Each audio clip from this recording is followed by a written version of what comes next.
What's going on, everyone? So I'll make it quick.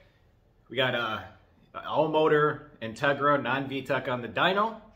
In this video, I'm going to go over the whole rundown of start to finish, strapping down a car, and then at the end. But I'm going to get into a little bit with the dyno sheet and explain a little bit on that. And we're not going to just talk about peak numbers, because every time or everything I see online and even the comments, you know, how much power did it make? How much power did it make? Power is irrelevant because every dyno reads different.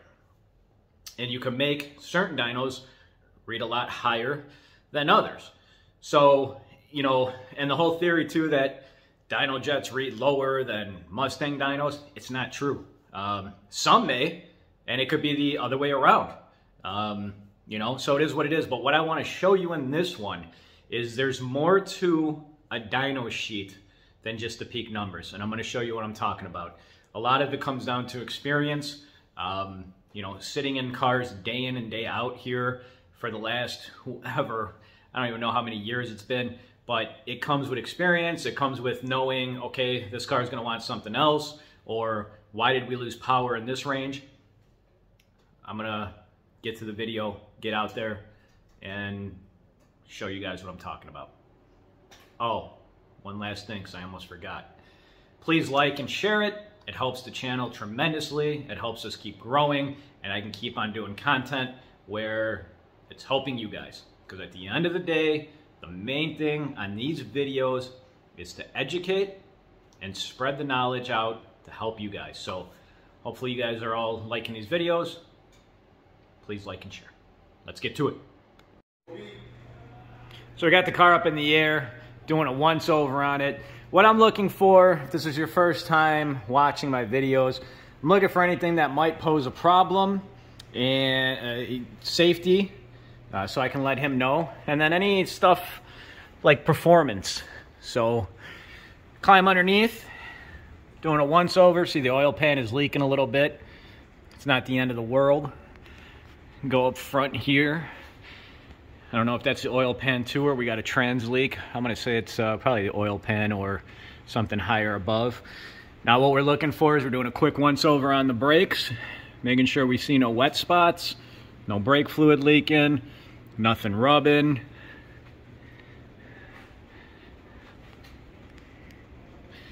What I'm looking at also too, it's on a stock header. So remember that. Because as I said at the beginning of the video, I'm going to show you the performance, and we should be able to see that on the dyno sheet. Not only does it have the stock header, looks like it has an aftermarket catalytic converter, but look how small look how small it's getting down. So the exhaust pipe actually looks like a fairly decent size, looks like 2.5, which on this setup would be fine. Bigger exhaust piping, the better, but you're going to also exchange, you know, bigger pipe on this, it's going to sound a lot louder, especially because it's all motor. If it's turboed, you know, the exhaust all has to go through the turbo, so the turbo almost acts like another muffler. But that's a pretty decent restriction right there. You can see it looks like the gasket inside and stuff hasn't been replaced for a while. Neither have those bolts. Good old Midwest. Just following back here too, making sure the shifter, everything looks good. Walk back to the car, see if we got any other restrictions, see if we got any other exhaust issues. While we're doing that too, we're gonna peep at the brake stuff. Got no leaks. If you got a brake leak too, you can always look inside the wheel. That's where you'll see the wetness. And even though it looks like a glare, that's just like a glare. So go over here, looking at the muffler, goes around same size, piping doesn't kick down smaller. And let's get this car down. Let's get it strapped up on the dyno. This one we're actually installing the S300. He didn't want to. He bought the ECU from us, but he did not want to install the S300 inside. He bought them at 2 different times, so he bought the ECU first. So we're doing the S300 install. He did not have a conversion harness, so we do keep these in stock. He's getting one of those. And actually pulling out the oxygen sensor for our oxygen sensor to go into, and it stripped out. So we're ordering that up right now. You know, the big thing, as I say, in these videos, if you've been watching for some time, is you always, number one, make sure your routine maintenance is up to par. We actually did the Skunk 2 intake manifold along with the throttle body install. But the one thing is you still got to prepare for some stuff that could go wrong that we can't, you know, we can't predict that the O2 sensor didn't want to come out cleanly and want to strip. Probably has never been removed for the whole life of its car, the whole life of the years on the car, or whatever you want to say. You know what I'm kind of trying to say. It looked fairly old. I'm gonna go grab it. Give me 1 second. And you can see it's old. Why my phone is recording upside down, I'm not sure, but I'll have to flip that and when I edit it. So, you know, just little stuff like this, you know, we can't predict what's going to happen. We're going to replace it while it's on the dyno and whatnot, because he's not going to get charged because it has to come out anyways. So why do it later and charge him for labor down the road?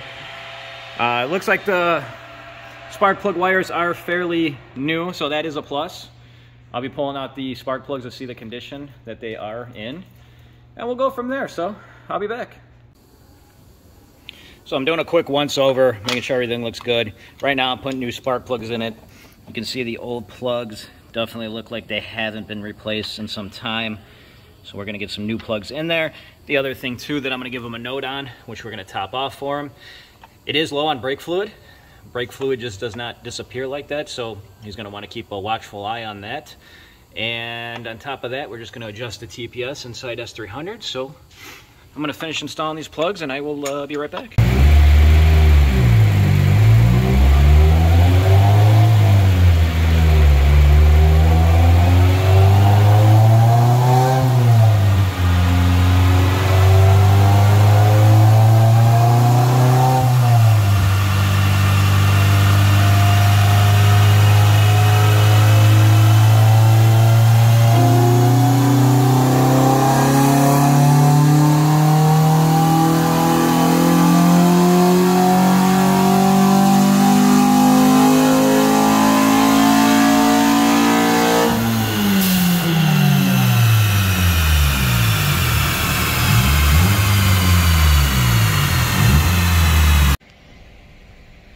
So we're making decent power for what the setup is. You know, it's one of those things too with, I don't know how many miles are actually on the motor itself, if it's been replaced. On the actual dashboard, we're at 192,000 miles. One thing that I did notice is the clutch pedal is super high. The disengagement is super high up there. And usually what that means is, well, as the clutch wears down, it's gonna raise the engagement point. And the last pull smelled a little bit of a clutch smell, so something that we're gonna put on the notes for them. You know, who knows, maybe the clutch just got replaced and the clutch pedal wasn't adjusted correctly. So besides that, I'm gonna hop out. I'm gonna finish up a couple things here, hop out. I'm gonna show you guys the dyno sheet. Ultimately, what I'm gonna show you guys is there's more to a dyno sheet than just numbers, and this is what I was saying early on in the video of how certain stuff is going to hinder his performance. But, you know, overall the car should feel a little bit more peppier. You know, it's not going to be like a night and day difference with the modifications he has done. You know, he's not going to hop in, it's not going to feel like it's boosted. Got a turbo on it or supercharger on it, but should feel a lot funner to drive. Yeah. Let's finish this up. Okay, so what I want to show you guys really quick is efficiency, and reading a dyno sheet is more than just looking at a peak number. So you can see the peak right here. You got your torque and your horsepower. You can see it dipping down, both of them. Let me just disable torque really quick, so we're gonna make that go away to make life easier. But you can see from the pull, you got power climbing, hits a peak, and then it dips down. And then it regains itself, and almost to red line, it's picking up power. So in a perfect world, this motor was super efficient. You want this line to basically just keep on climbing upwards. But, you know, you're always going to have your dips and whatnot. But if we were to get a good header and exhaust system, we're going to see this probably keep going a little bit more. It'll probably dip sooner or later, but you're going to gain about 10 to 15 horsepower in the power band. And this is what I tell people. And then that also is going to carry on to redline. And I always tell people, you know, guys will message us, and how much horsepower do you think I'm going to gain? You know, gaining power in the power band, instead of just looking at a peak number, you're going to feel the power band. That's what, you know, what I try to tell people. So if you gain 10 to 15 in the mid-range, that's what you're going to feel on the street, and that's what's going to make it feel even quicker, and that's what you're going to enjoy. So let me go in here. Let me sit down really quick. Now, of course, with this setup being all motor, it's easier to see. When you throw boost into the equation, it can camouflage it, and it's not as drastic. But, you know, I always tell people, and I always say to my videos, you're going to hear me use the word a lot, efficient, and this is exactly it. If we were to have an aftermarket header on it and a better free-flowing exhaust, you're not going to have that significant of a dip, and that power is going to also carry on to the higher RPMs. So, you know, everybody is always hard up on peak numbers. What's the peak number? What's the peak number? Worry about efficiency. Build the setup correctly. And I'm not saying the setup's not built here correctly, and not everybody has.